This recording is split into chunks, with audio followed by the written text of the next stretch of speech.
I. Playing pilgrims. Christmas won't be Christmas without any presents, grumbled Joe, lying on the rug. It's so dreadful to be poor, sighed Meg, looking down at her old dress. I don't think it's fair for some girls to have plenty of pretty things. And other girls nothing at all, added little Amy, with an injured sniff. We've got father and mother and each other, said Beth, contentedly. From her corner. The four young faces on which the firelight shone brightened at the cheerful words, but darkened again as Joe said sadly. We haven't got father, and shall not have him for a long time. She didn't say perhaps never, but each silently added it, thinking of father far away, where the fighting was. Nobody spoke for a minute, then Meg said in an altered tone. You know the reason Mother proposed not having any presents this Christmas was because it is going to be a hard winter for everyone, and she thinks we ought not to spend money for pleasure, when our men are suffering so in the army. We can't do much, but we can make our little sacrifices, and ought to do it gladly. But I am afraid I don't, and Meg shook her head, as she thought regretfully of all the pretty things she wanted. But I don't think the little we should spend would do any good. We've each got $1, and the army wouldn't be much helped by our giving that. I agree not to expect anything from Mother or you, but I do want to buy Undine and Sintram for myself. I've wanted it so long, said Joe, who was a bookworm. I plan to spend mine in new music, said Beth, with a little sigh, which no one heard but the hearthbrush and kettle holder. I shall get a nice box of Faber's drawing pencils, I really need them, said Amy decidedly. Mother didn't say anything about our money, and she won't wish us to give up everything. Let's each buy what we want, and have a little fun. I'm sure we work hard enough to earn it, cried Joe, examining the heels of her shoes in a gentlemanly manner. I know I do, teaching those tiresome children nearly all day, when I'm longing to enjoy myself at home, began Meg, in the complaining tone. Again. You don't have half such a hard time as I do, said Joe. How would you like to be shut up for hours with a nervous, fussy old lady, who keeps you trotting, is never satisfied, and worries you till you're ready to fly out of the window or cry? It's naughty to fret, but I do think washing dishes and keeping things tidy is the worst work in the world. It makes me cross, and my hands get so stiff, I can't practice well at all, and Beth looked at her rough hands with a sigh that anyone could hear that time. I don't believe any of you suffer as I do, cried Amy, for you don't have to go to school with impertinent girls, who plague you if you don't know your lessons, and laugh at your dresses, and label your father if he isn't rich, and insult you when your nose isn't nice. If you mean _libel _, I'd say so, and not talk about _labels _ as if Papa was a pickle bottle, advised Joe, laughing. I know what I mean, and you needn't be satirical about it. It's proper to use good words, and improve your vocabulary returned Amy with dignity. Don't peck at one another, children. Don't you wish we had the money Papa lost when we were little, Joe? Dear me. How happy and good we'd be if we had no worries, said Meg, who could remember better times. You said the other day you thought we were a deal happier than the King children, for they were fighting and fretting all the time, in spite of their money. So I did, Beth. Well, I think we are, for, though we do have to work, we make fun for ourselves, and are a pretty jolly set, as Joe would say. Joe does use such slang words, observed Amy, with a reproving look at the long figure stretched on the rug. Joe immediately sat up, put her hands in her pockets, and began to whistle. Don't, Joe, it's so boyish. That's why I do it. I detest rude, unladylike girls. I hate affected, niminy-piminy chits. Birds in their little nests agree, sang Beth, the peacemaker, with such a funny face that both sharp voices softened to a laugh, and the pecking ended for that time. Really, girls, you are both to be blamed, said Meg, beginning to lecture in her elder sisterly fashion. You are old enough to leave off boyish tricks, and to behave better, Josephine. It didn't matter so much when you were a little girl, but now you are so tall, and turn up your hair, you should remember that you are a young lady. I'm not. And if turning up my hair makes me one, I'll wear it in two tails till I'm 20, cried Jo, pulling off her net, and shaking down a chestnut mane. I hate to think I've got to grow up, and be Miss March, and wear long gowns, and look as prim as a China Aster. It's bad enough to be a girl, anyway, when I like boys' games and work and manners. I can't get over my disappointment in not being a boy, and it's worse than ever now, for I'm dying to go and fight with Papa, and I can only stay at home and knit, like a poky old woman. And Jo shook the blue army sock till the needles rattled like castanets, and her ball bounded across the room. Poor Jo. It's too bad, but it can't be helped, so you must try to be contented with making your name boyish, and playing brother to us. Girls, said Beth, stroking the rough head at her knee with a hand that all the dishwashing and dusting in the world could not make ungentle in its touch. As for you, Amy, continued Meg, you are altogether too particular and prim. Your airs are funny now, but you'll grow up an affected little goose, if you don't take care. I like your nice manners and refined ways of speaking, when you don't try to be elegant, but your absurd words are as bad as Jo's slang. If Jo is a tomboy and Amy a goose, what am I, please? Asked Beth, ready to share the lecture. You're a dear, and nothing else, answered Meg warmly, and no one contradicted her, for the mouse was the pet of the family. As young readers like to know how people look, we will take this moment to give them a little sketch of the four sisters, who sat knitting away in the twilight, while the December snow fell quietly without, and the fire crackled cheerfully within. It was a comfortable old room, though the carpet was faded and the furniture very plain, for a good picture or two hung on the walls, books filled the recesses. Chrysanthemums and Christmas roses bloomed in the windows, and a pleasant atmosphere of home peace pervaded it.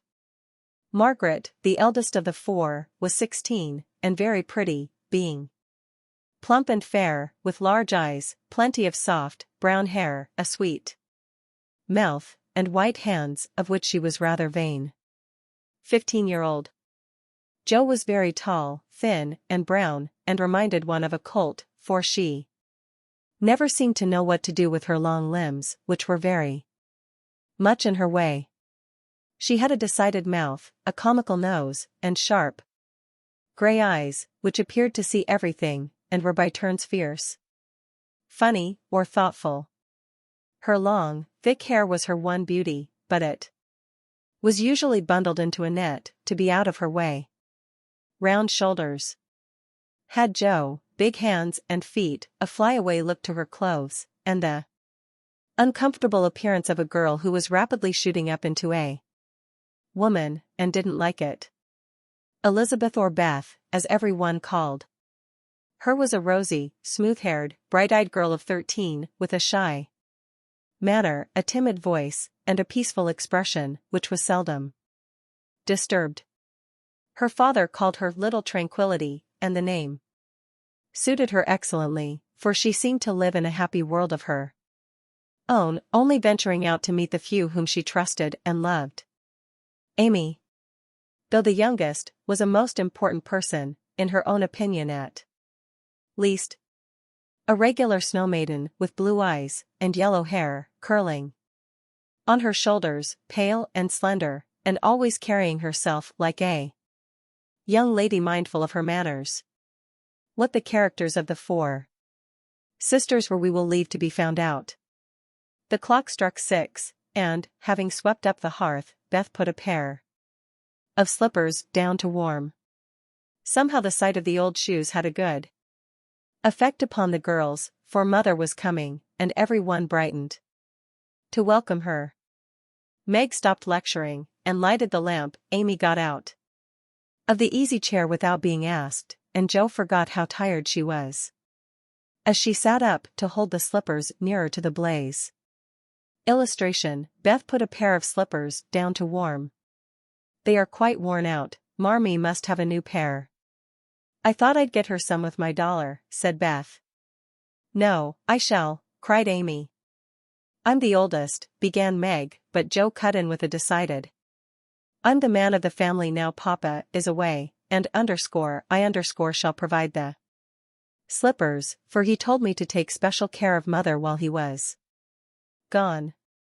I'll tell you what we'll do, said Beth, let's each get her something for Christmas, and not get anything for ourselves.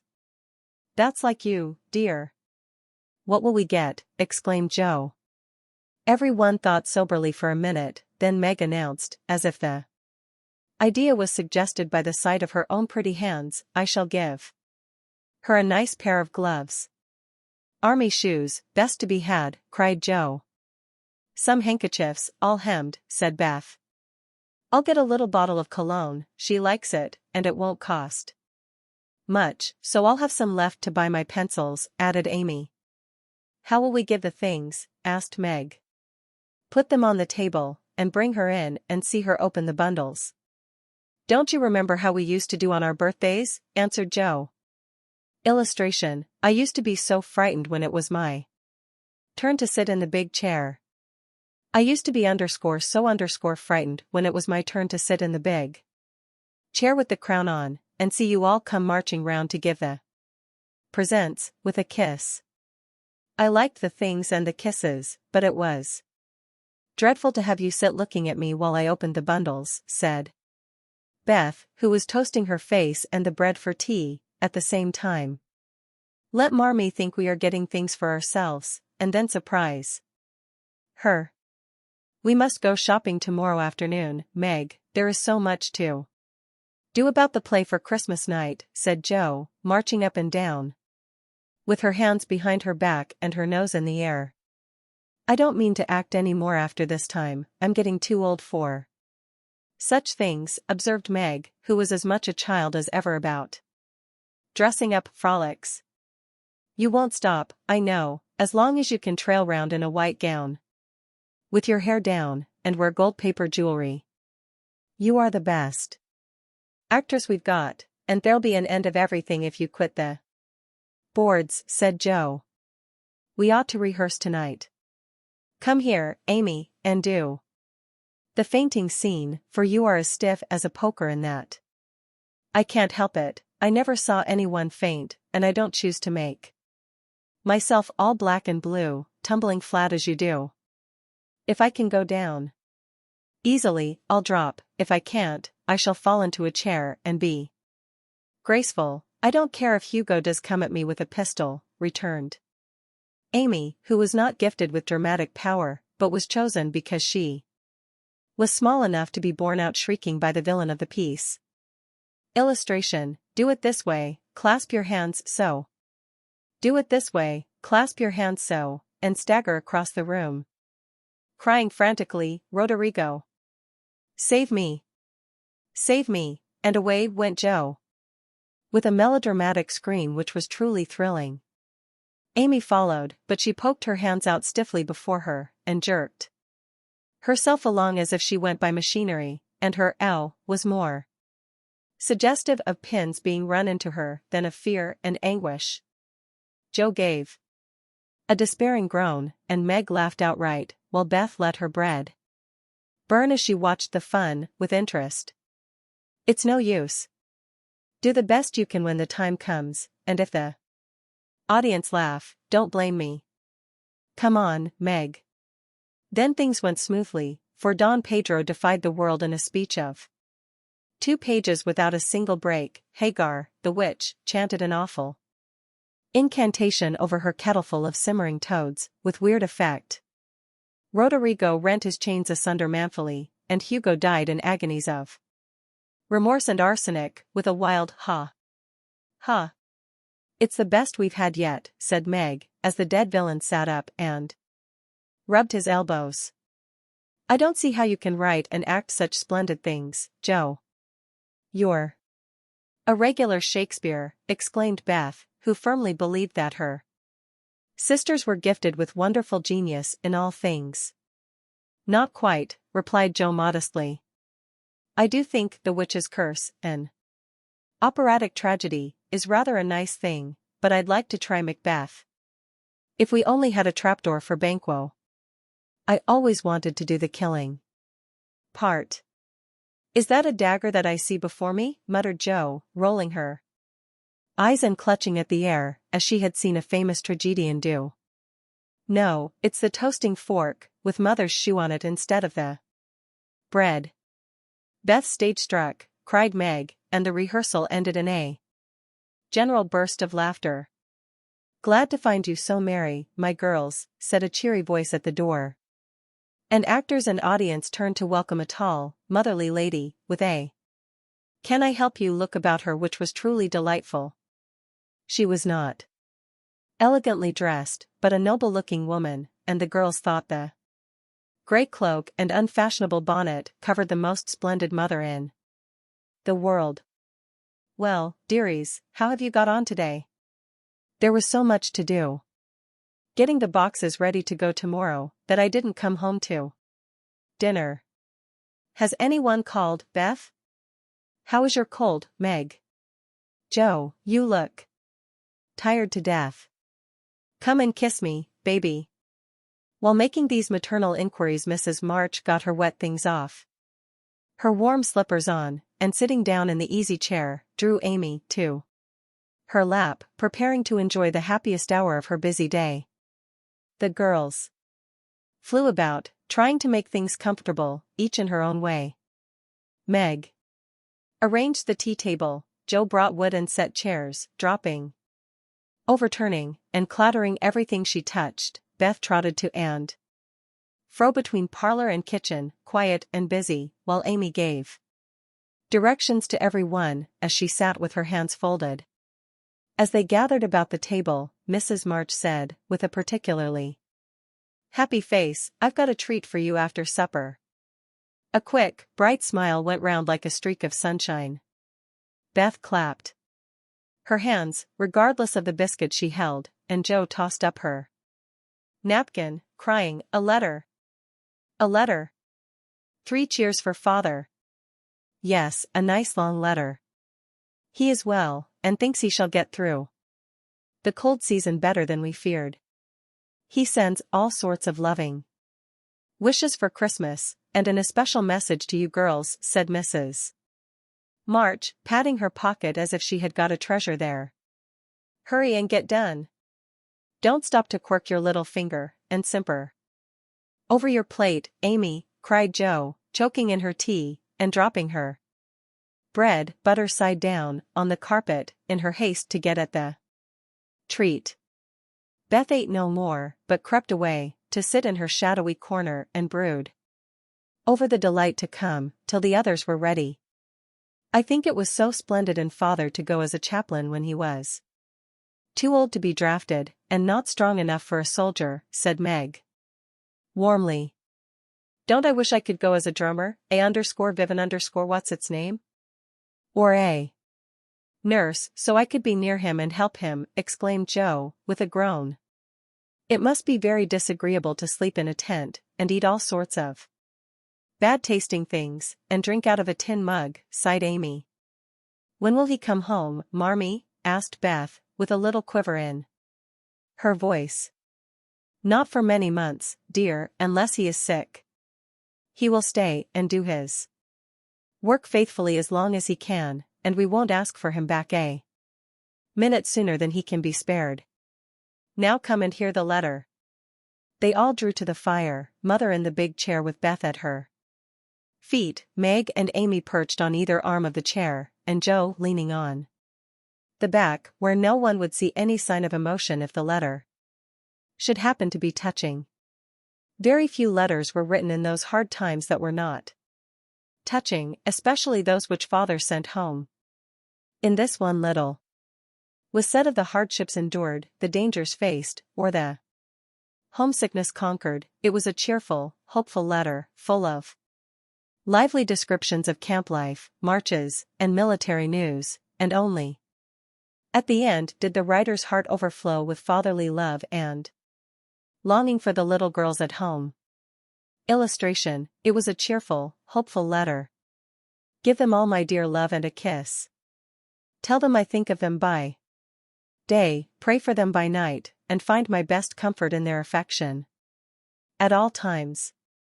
A year seems very long to wait before I see them, but remind them that while we wait, we may all work, so that these hard days need not be wasted.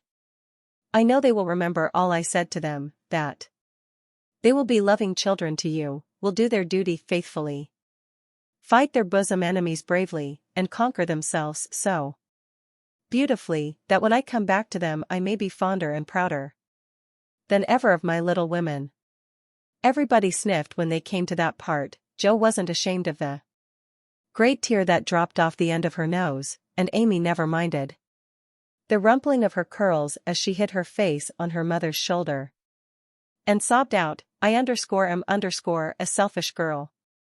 But I'll truly try to be better, so he mayn't be disappointed in me by and by. We all will, cried Meg.